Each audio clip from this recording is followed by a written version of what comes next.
તો જામનગરમાં મોબાઈલના વળગણ સામે જાગૃતિ લાવવા લાઈફ ફ્લિક્સ સંસ્થા અને બાળકો દ્વારા ફન વોકનું આયોજન કરવામાં આવ્યું। જામનગર શહેરના 8 સ્થળોએ ધોરણ 6 થી 12ના વિદ્યાર્થીઓ દ્વારા બેનરો, સૂત્રો અને વિવિધ રમતો દ્વારા સંદેશો આપવામાં આવ્યો।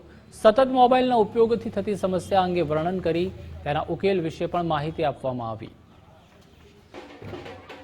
આ ઇવેન્ટમાં નાનાથી લઈને મોટા બધાએ જ પાર્ટિસિપેટ કરેલું છે અને એમાં વિવિધ ગેમ હતી, વિવિધ ગરબા છે, ઝુંબા ડાન્સ છે, એવું પણ એમાં એડ કરેલું હતું, જે માટે બધાએ ખૂબ જ ફન કર્યું।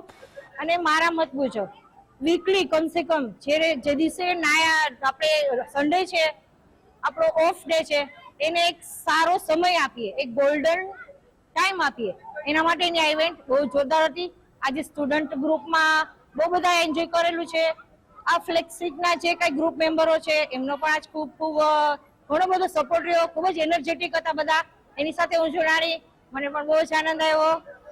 બાળકો અને અમે સાથે મળીને એક જામનગરમાં એવું આયોજન કર્યું છે રવિવારના, કે જ્યારે લોકો આવી અહીંયા આનંદ પણ કરે અને એક મસ્ત મેસેજ લઈને જાય। મેસેજ શું હતો કે માલિક બનો, ગુલામ નહીં મોબાઈલના। એટલે કે મોબાઈલનો યુઝ જો તમે તમારા કરિયર માટે, હેલ્થ માટે, મની માટે કરો છો તો તમે માલિક છો, અને એના સિવાય જો મોબાઈલનો યુઝ થાય છે તો તમે ગુલામ છો। આ બાળકોએ એમને એક્સપ્લેન કર્યું, પ્રોબ્લેમ સોલ્યુશન આપ્યા અને સાથે જૂની રમતો રમી અને ખૂબ જ આનંદ કર્યો।